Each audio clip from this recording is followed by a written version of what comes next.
Very good morning everyone, स्वागत है आप सभी का हमारे प्लेटफॉर्म बैंकिंग वाला पर। मेरे दोस्तों, यहां पर एक जबरदस्त खबर लेकर मैं हाजिर हो चुका हूं और यह खबर है बैंक मर्जर से संबंधित। बैंक मर्जर के बारे में सुनकर कस्टमर्स के दिल की धड़कनें नहीं बढ़ती हैं, बल्कि बैंक एग्जाम की प्रिपरेशन कर रहे बच्चों की दिल की धड़कनें बढ़ जाती हैं। लेकिन यहां पर आपको टेंशन लेने की जरूरत नहीं है। यह मर्जर सरकारी बैंकों का नहीं है मेरे दोस्तों, जिसकी आप प्रिपरेशन कर रहे हैं, बहुत अच्छी बात है। यहां पर जो मर्जर हो रहा है, यह पहली बार स्मॉल फाइनेंस बैंक के क्षेत्र में, स्मॉल फाइनेंस बैंक कैटेगरी में फर्स्ट मर्जर होने वाला है। इसकी जानकारी, इसके अप्रूवल की जानकारी रिजर्व बैंक ऑफ इंडिया के द्वारा दी गई। रिजर्व बैंक ऑफ इंडिया के द्वारा बताया गया कि 1 अप्रैल 2024 से फिनकेयर स्मॉल फाइनेंस बैंक और AU small finance bank amalgamate हो जाएंगे और इफेक्टिव में आ जाएगा। यानी कि एक तरह से ये जो मर्जर है ये इफेक्ट में आ जाएगा 1 अप्रैल से। ठीक है बच्चों, तो बढ़ते हैं आगे और लेते हैं और कौन कौन सी जानकारी है। पहली बात मैं आपको बता दूं कि इस मर्जर के बारे में चर्चाएं एक झटके से आज या कल में नहीं आई हैं। ये मर्जर की खबरें जो हैं अक्टूबर 2023 से चल रही थी।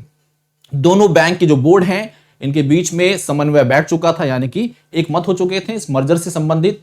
इस तरह से आने वाले 1 अप्रैल 2024 से फिनकेयर स्मॉल फाइनेंस बैंक की जो भी ब्रांचेस हैं वो अब एयू स्मॉल फाइनेंस बैंक के तौर पर जानी जाएंगी। एयू स्मॉल फाइनेंस बैंक का मुख्यालय जयपुर में है और फिनकेयर स्मॉल फाइनेंस बैंक का मुख्यालय बेंगलुरु में।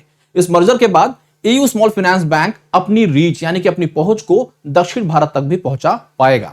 स्मॉल फाइनेंस बैंक के बारे में बता दें, देश में कुल मिलाकर 12 स्मॉल फाइनेंस बैंक थे, अभी भी हैं।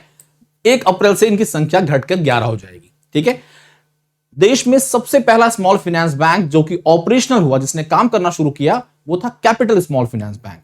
दूसरी बात बता दें आपको, सबसे लेटेस्ट, सबसे नया नवेला small finance bank unity small finance bank है और इस संस्था को भारत पे और सेंट्रम फाइनेंशियल सर्विसेज के द्वारा होल्ड किया जाता है। आपकी जानकारी के लिए इस खबर से संबंधित और भी कई बातें हैं। आने वाले समय में आपसे पूछा जा सकता है आपके एग्जाम्स में कि ये जो मर्जर हुआ है, ये स्मॉल फाइनेंस बैंक का अपना पहला मर्जर है, ये किस सेक्शन, किस एक्ट के दायरे में किया गया है। तो यहां पर मेरे दोस्तों देखिए, चीजों को बहुत ही डिटेल में मैं बता रहा हूं। Sub section 4 of section 44A of banking regulation act 1949 के तहत इस मर्जर को अप्रूवल दिया है रिजर्व बैंक ऑफ इंडिया ने, आरबीआई ने। और ये दो संस्थाएं जो हैं, ये जो दो संस्थाएं हैं, ये आने वाले 1 अप्रैल से एयू स्मॉल फाइनेंस बैंक के तौर पर ही जानी जाएंगी। यानी कि फिनकेयर की जितनी ब्रांचेस हैं वो एयू स्मॉल फाइनेंस बैंक के तौर पर जानी जाएंगी। साथ साथ में यहां पर बताया जा रहा है कि फिनकेयर संस्था जो है, फिनकेयर स्मॉल फाइनेंस बैंक, इसने आने वाले समय में 700 करोड़ फ्रेश कैपिटल इन्फ्यूज करने की बात कही है एयू स्मॉल फाइनेंस बैंक में, जिससे इस संस्था के संचालन में भी तेजी आएगी। नंबर ऑफ एम्प्लॉइज की संख्या भी बढ़ने वाली है।